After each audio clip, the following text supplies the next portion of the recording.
Hola a todos y todas, mi nombre es Pablo Araya, soy ingeniero civil y les doy la bienvenida al taller de vuelo Conocimientos Básicos sobre Drones y Fotogrametría. Hoy en la primera sesión abordaremos los siguientes temas. Veremos unos conceptos previos sobre drones, parámetros de vuelo, los software que se pueden utilizar y en particular uno que es el que utilizaremos en las siguientes sesiones y las características de los drones que vamos a usar en la segunda sesión. Comenzando por los conceptos previos, son los que se muestran en pantalla, que va desde UAV, las definiciones, nubes de puntos, fotogrametría, levantamiento fotogramétrico, etc. Comenzando por los primeros tres conceptos, que generalmente uno tiende a pensar que hace referencia a lo mismo, tenemos el UAV, que significa vehículo aéreo no tripulado, y este es el término más general, que hace referencia a los drones ya sea de uso militar o uso civil. Eh, Tenemos el segundo concepto que es RPA, que significa aeronave pilotada a distancia. Es un término para denominar a las aeronaves no tripuladas que son operadas mediante control remoto. Y finalmente, drone, que esta es una asimilación del inglés drone, que literalmente significa zángano, que es un insecto. Y esto se refiere especialmente a la aeronave en sí, al equipo. Vale decir que no todos los drones se controlan por un piloto humano, sino que hay algunos que pueden realizar tareas automatizadas y previamente programadas. De aquí vamos a la relación entre estos términos. Se pueden agrupar de la siguiente manera. Tenemos una relación primero entre drone y UAV. Aquí, como dije anteriormente, el drone es el aparato y UAV es una generalización de las aeronaves no tripuladas. Luego tenemos la relación entre drone y RPA, donde el drone nuevamente es el aparato y que no necesariamente es manejado con un control remoto. ¿Ya? RPA sí hace la referencia a un sistema del que forma parte el piloto, el control remoto y el dron en sí. Y luego la relación entre UAV y RPA, donde todos los RPA están dentro de la denominación de UAV, pero los UAV no siempre son RPA, ya que no todos los drones se controlan por un piloto humano. Ahora pasamos a los tipos de dron que se pueden tener. Tenemos primero los de ala fija. Estos se sustentan en el principio de ala fija, ¿ya? Donde sus alas se encuentran pegadas o unidas al fuselaje, buscando generar una diferencia de presión entre la parte inferior del ala y la parte superior del ala. Luego tenemos los de ala rotatoria, que se basan ahora en la sustentación del principio de alas rotatorias y que dependen de la velocidad con la que sus motores giran para moverse, ¿ya? Que son las revoluciones por minuto. Para maniobrarlos, lo que se varía es la velocidad de giro de cada uno de sus cuatro motores, en este caso. Las diferencias se pueden ver ahí en pantalla, que va desde de ala fija, que abarca mayores superficies, eh, por la forma que tiene, necesita despegar en una mayor superficie, mientras que el de ala rotatoria puede despegar de forma vertical y puede abarcar espacios más pequeños, más confinados. Puede moverse en lugares más pequeños. Y basado en esto que hablé anteriormente, tenemos el tema de la precisión. ¿Ya? En esta imagen se grafican los distintos niveles de precisión y superficie cubierta que se pueden tener según el tipo de herramienta que se utiliza para capturar puntos. ¿Ya? Tenemos desde superficies más pequeñas, donde se puede ver ahí a una persona que tiene una estación total con una precisión de 1 milímetro. Sin embargo, este tipo de proyectos tienen una superficie pequeña, ya que la persona tiene que capturar los puntos manualmente. ¿Ya? Y llegamos a superficies mucho más grandes, pero con menos precisión, como es el tema de los satélites, los aviones, y entre medio tenemos ambos tipos de drones vistos anteriormente, el de ala fija, que como dije anteriormente necesita una mayor superficie para desplazarse, lo que igual va acompañado ligeramente de una menor precisión, y los de ala rotatoria que al poder andar en espacios más pequeños, en superficies más pequeñas, tienen una mejor precisión. ¿Cuáles son los usos que se le pueden dar a los drones actualmente? Tenemos uso, por ejemplo, en agricultura, en la aplicación de pesticidas o fertilizantes, en patrimonio, por ejemplo, en captura de datos e imágenes en estructuras patrimoniales sin intervención, sin daños ni impactos en la estructura. El uso en seguridad y vigilancia, tenemos el caso de la comuna de Las Condes, por ejemplo, donde se utilizan drones para realizar vigilancia. Para rescate, esto es para acceder en zonas de difícil acceso y poder rescatar de manera más rápida.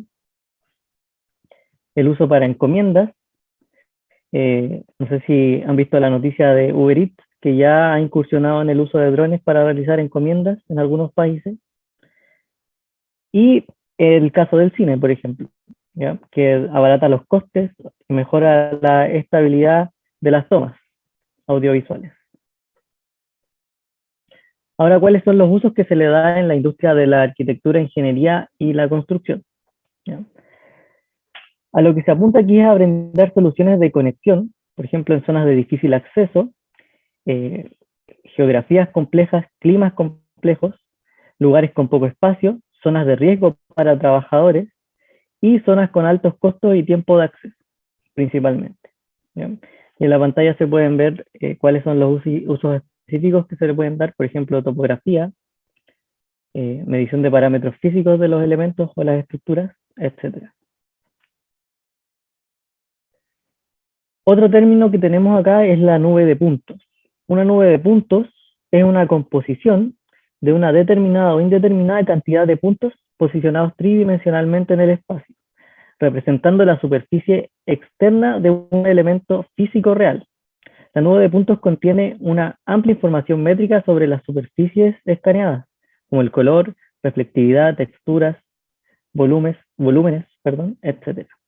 El objetivo principal de obtener una nube de puntos es facilitar el trabajo, obtener productos rápidos, reducir costos, reducir tiempos de elaboración de proyectos y obtener resultados de igual manera de buena calidad y con gran nivel de detalle. ¿Qué productos se pueden obtener a través de estas nubes de puntos?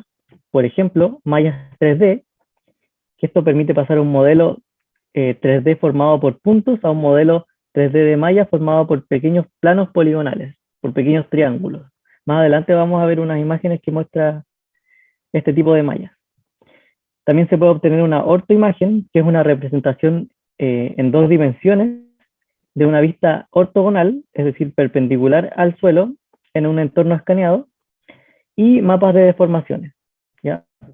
Que lo más cercano que tenemos nosotros a un mapa de deformaciones es el uso para detectar curvas de nivel en terrenos. Hay 2 formas de obtener una nube de puntos, dependiendo de la magnitud del proyecto o de la superficie que se pretende estudiar. En primer lugar tenemos la obtención de puntos discretos, que esto es para superficies pequeñas, con menor nivel de detalle ya que se obtienen menos puntos, pero a la vez con una mayor precisión. Para puntos masivos, estos se toman en superficies más grandes o en geografías con difícil acceso. ¿A partir de qué se obtienen estos puntos? Estas nubes de puntos. Para puntos discretos, como se mostraba en la imagen anterior, está el uso de estaciones totales. Para puntos masivos, el uso de drones o escáneres láser. Y en un punto medio tenemos la estación total robótica con escáner láser. ¿Qué es un escáner láser? Es un dispositivo de adquisición de datos masivos que genera una nube de puntos a partir de la medición de ángulos y distancias. Y esto lo hace mediante un láser. Ahora pasamos a la definición de fotogrametría. En pantalla se muestra una definición que es una definición bien general y bien completa a la vez, pero en palabras simples, fotogrametría es medir con fotografías. Hay diversas sociedades en el mundo también que han tenido otros conceptos para definirlo, como una ciencia, por ejemplo, de obtener información confiable de objetos físicos y su entorno, o una ciencia de realizar mediciones e interpretaciones confiables por medio de fotografía. ¿Qué mide la fotogrametría? La fotogrametría mide la pose de la cámara, que es la orientación, más la posición del dron en este caso, ¿ya? Cuál es su orientación, cuál es su ángulo respecto al suelo, y cuál es su posición en la tierra.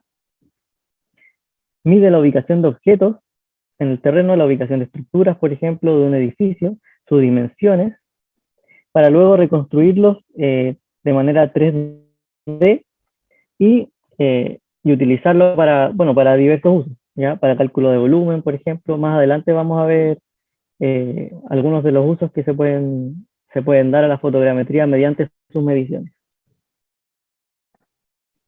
Otro concepto que tenemos que viene de la fotogrametría, que utiliza la fotogrametría, es el Structure from Motion, o SFM. Es una técnica fotogramétrica que consiste en la estimación de una estructura 3D a partir de una serie de imágenes 2D, capturadas en diferentes posiciones y orientaciones, ¿ya?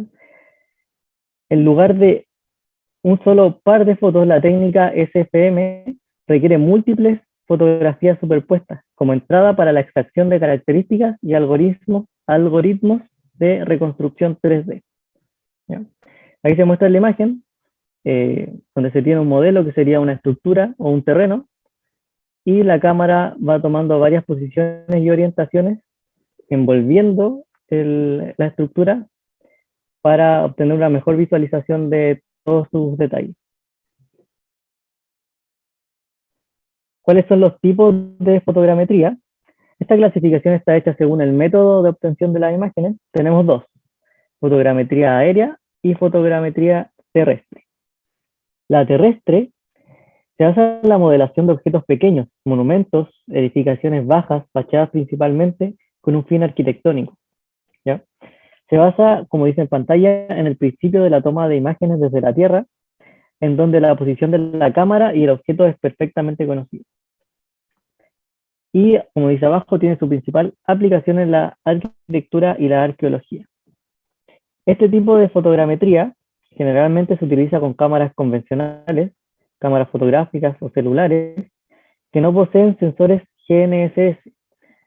Los sensores GNSS, como la sigla lo dice, es Sistema Global de Navegación por Satélite. Estos son instrumentos cuyo funcionamiento se basa en el sistema de posicionamiento satelital. Son capaces de medir la posición en un lugar varias veces por segundo con una precisión que, dependiendo del método que se utilice, fluctúa entre milímetros y centímetros. Esto para la fotogrametría terrestre no se tiene en las cámaras convencionales. Por lo tanto, el uso principal es para arquitectura o elementos pequeños. Aquí se tiene un ejemplo de un monumento que fue un modelo 3D de un monumento que fue hecho mediante fotogrametría terrestre. Ahí se puede ver la malla 3D y el alto nivel de detalle que tiene. Ahora pasamos a hablar de la fotogrametría aérea. Esta es la que usa imágenes tomadas desde una cámara que está posicionada en una plataforma como un avión o un multirotor. En este caso, un multirotor, ya sería el dron que utilizaríamos. Y la principal aplicación de este tipo de fotogrametría es en la ingeniería y la geodesia. La geodesia es la ciencia que estudia la forma de la Tierra. Dentro de la fotogrametría aérea tenemos un parámetro que es bien importante, que es la inclinación de la cámara para tomar las fotos. La foto tomada en vertical muestra muy bien lo que se ve en planta, por ejemplo. Pero para generar un modelo tridimensional se requiere tomar fotos en distintos ángulos. Y esto permite capturar relieves, texturas y formas de los objetos de mejor manera. Por lo general, la combinación que se suele tener en cuanto a la orientación de las fotos es una inclinación entre 75 y 90 grados respecto al suelo, ¿ya? Esto permite tener una mejor visibilidad de la estructura dentro del espacio 3D y así capturar todos sus detalles. ¿Cuáles son las ventajas de la fotogrametría aérea? Bueno, ahí se muestran en pantalla, pero algunas de las más importantes es que permite una fácil adquisición de los datos a gran escala. Esto reduce los costos, ¿ya? Y los tiempos. Y flexibilidad, por ejemplo, que permite realizarse en áreas muy precisas, muy pequeñas y en áreas grandes. Ahora, las desventajas de la fotogrametría aérea es que depende de factores externos como la luz solar, por ejemplo. Si hay poca luz, como al ser fotografías, se pueden ver más oscuras, puede afectar el tema de la sombra. ¿Ya? El otro tema también es restricciones de visibilidad. Pueden haber objetos, postes, que no permitan ver de buena manera la estructura que uno quiere fotografiar. Bueno, y esto a lo que lleva a que otras técnicas pueden tener una mejor precisión de medición. Ahora, siempre que se pueda usar de buena manera, con una buena luz, eh, obviamente va a tener más ventajas que desventajas este tipo de fotogrametría.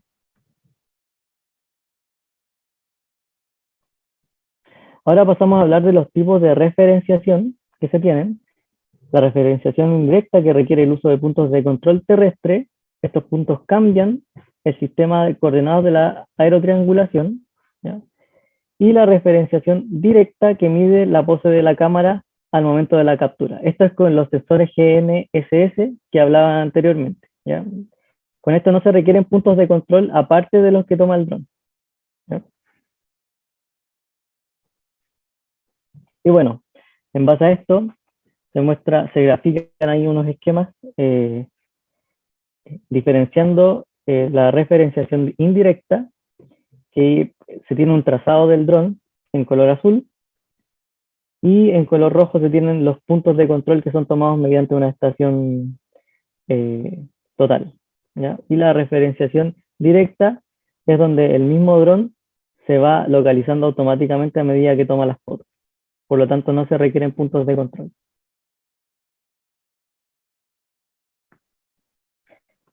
El nuevo concepto ahora es el levantamiento fotogramétrico. ¿Ya? Esto consiste en la captura de imágenes mediante un vuelo con cámaras aéreas fotogramétricas para posteriormente realizar el procesamiento de estas imágenes empleando un software adecuado y, en base a eso, una representación del relieve en 3 dimensiones, orientando, escalando para ubicar en el espacio su posición y tamaño real. ¿Ya? Para esto se transforman sus coordenadas en relativas en absolutas.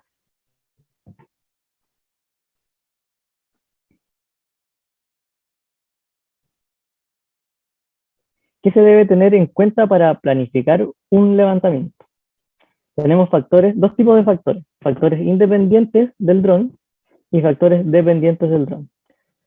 Dentro de los independientes tenemos el cambio de terreno, ¿ya? Las pendientes, los objetos, la vegetación, y también tenemos la iluminación, como decía anteriormente, en las desventajas. Y los factores que dependen del dron es el GSD, Ground Sample Distance, que aquí en la siguiente diapositiva pasamos a hablar de qué se trata. Bueno, esto se acota a una fórmula, pero su definición es la distancia que existe, como se puede ver en la imagen de la derecha, es la distancia que existe entre el centro de 2 píxeles consecutivos medida en el terreno. ¿Ya? Esto permite garantizar una buena precisión de la captura del terreno, y la elección de este valor depende del error que nosotros nos vamos a permitir, y que eso a la vez depende del tipo de proyecto que nosotros tengamos. ¿Ya? Y este parámetro, el GSD, ¿de qué depende? Del tamaño de los píxeles, de la altura de vuelo, de la distancia focal de la cámara y del ángulo que tiene la cámara respecto al suelo. Acá tenemos un ejemplo de la utilización del GSD, y particularmente en este ejemplo, que es lo que se suele hacer, es que nos damos un nivel de precisión requerida en terreno, ya que eso depende del tipo de proyecto que nosotros tengamos. El ejemplo dice: para un proyecto de fotogrametría se requiere una precisión de 1 centímetro en terreno. En base a eso debemos determinar la altura a la que se debe volar. Como datos tenemos las especificaciones técnicas del dron, como su resolución, el tamaño del sensor, el ángulo de la cámara, el ángulo en que nosotros tomaríamos la foto y la distancia focal. En el recuadro verde de abajo tenemos el sensor del dron con su medida. Por ejemplo, podemos tomar cualquiera de los dos lados, ¿ya? El horizontal o el vertical. Nos va a dar exactamente el mismo resultado. Acá hice el ejemplo con la vertical, que mide 8,76 milímetros, y dentro de esa medida hay 3.648 píxeles. Vamos acá arriba, y en base a esos valores, se obtiene cuál es la medida de un solo píxel, ¿ya? Que se hace realizando la división entre la medida total de la altura del sensor dividida en la cantidad de píxeles en esa distancia. Entonces tenemos que un píxel mide 2,4 por 10 elevado a menos 3 milímetros. Ya que tenemos ese valor, tenemos la fórmula también dada anteriormente y despejamos la altura de vuelo. Entonces la fórmula nos queda de esta forma. Aquí tenemos la distancia focal, el ángulo de la cámara, el GSD, que en este caso nos damos de 1 centímetro, y el tamaño de un píxel. Reemplazamos los valores, distancia focal, el ángulo, el GSD, el tamaño de píxel, y nos da que la altura de vuelo máxima para obtener una precisión de 1 centímetro en terreno es de 36,67 metros. Bueno, y finalmente otro parámetro que tenemos es el traslape u overlap, que se puede definir como la intersección que queda entre cada una de las fotografías que uno va tomando a medida que avanza el dron, como se muestra en la imagen ahí. El dron va avanzando hacia adelante y va tomando, supongamos que cada una de estas figuras representa una captura de foto. Entonces, la intersección entre cada una de esas fotos le vamos a llamar traslape. Hay unos traslapes recomendados para el tipo de proyecto o el tipo de levantamiento que nosotros queramos hacer. Generalmente se suele usar un traslape de 80%, es lo recomendado. Y como muestra la gráfica de la derecha, mientras mayor traslape se tenga, se disminuyen los errores en el modelo 3D final. Cuando se tiene un bajo traslape, ¿qué pasa? Se tienen menos puntos de unión, menos líneas de vuelo y se tiene menos precisión finalmente. Cuando se tiene, por el contrario, un alto traslape, se tiene más precisión y más puntos de unión identificados en el modelo. En base al traslape utilizado y a la geolocalización de las fotos a través del GPS del dron, se obtiene un levantamiento compuesto por fotografías geoetiquetadas, es decir, cada imagen contiene información propia de ubicación de geolocalización en el espacio. Aquí se tiene un pequeño ejemplo de un levantamiento fotogramétrico terrestre, donde se puede apreciar la buena calidad que se obtiene mediante la captura. Esto es con fotogrametría terrestre. Y este caso específico es una escalera en malas condiciones y se puede ver perfectamente todos sus detalles en 3 dimensiones.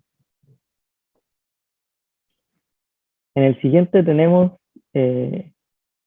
una especie de cerro, de rocas, y ahí el usuario lo que está haciendo es encendiendo y apagando las texturas y encendiendo y apagando la malla 3D que se genera. Se pueden ver que se forman los triángulos que van generando el relieve final. Y bueno, ¿cuáles son los software que se ocupan para realizar fotogrametría? Hay 3 principales. Context Capture, que es el que nosotros vamos a usar en la tercera sesión, luego de la captura de imágenes. Metashape, que es de Agisoft. Y Pix4D. Esos son los principales y en realidad tienen características bien similares entre ellos. Las diferencias radican principalmente en las formas de procesamiento de imágenes, la interfaz, el tipo de procesamientos que se pueden realizar, el precio, formatos de extracción y sistemas operativos compatibles.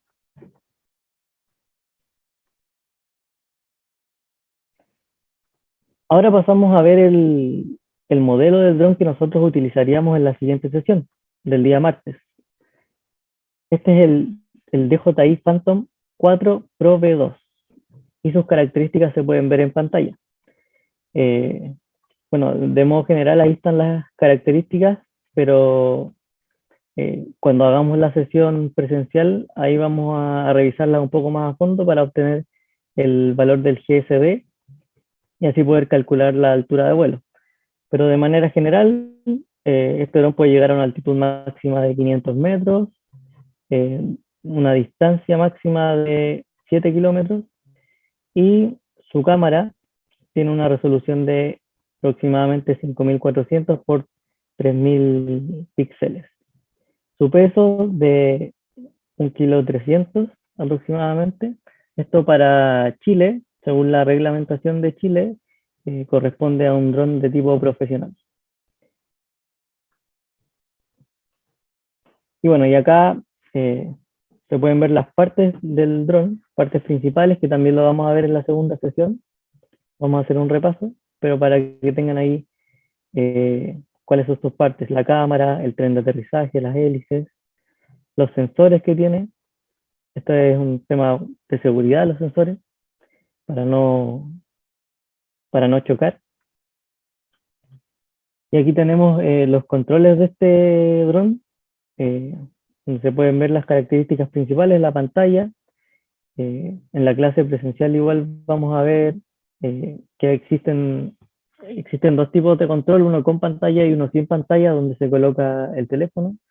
Vamos a ver todos los botones que tiene, todas las luces que significan y, y también cuáles botones son los programables que tiene, ¿ya? Y esto también lo veríamos en la segunda sesión, los modos de vuelo, que van desde el modo normal, time-lapse, que son grabaciones que después se ven en cámara rápida, quick shot, que son funciones automáticas, igual que active track, que en realidad lo que hace es seguir un objetivo, el punto de interés también, y los otros son más para realizar filmaciones, ¿ya? Tap fly, que es donde uno toca la pantalla y el dron va hacia donde toca, y el modo cinemático, que es como una especie de modo trípode donde baja la velocidad del dron para obtener tomas más estables. Pero eso lo veríamos un poco más en detalle con el dron en la mano en la segunda sesión. Además está la opción de eh, tener en paralelo este dron, que es el DJI Air 2S, que también lo estaríamos usando ese día, y que las características en realidad son similares. Lo que cambia es el peso, es más liviano. Eh, bueno, por supuesto no corresponde a un dron de tipo profesional en Chile, pero las características con el Phantom 4 son muy similares.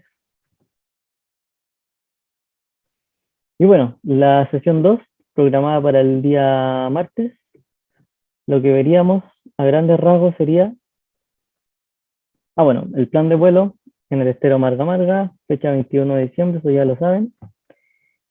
Y aquí está lo que veríamos: controles básicos, cómo manejar, cómo subir, cómo girar con el dron, cómo trasladarlo, los modos de vuelo que hablamos anteriormente.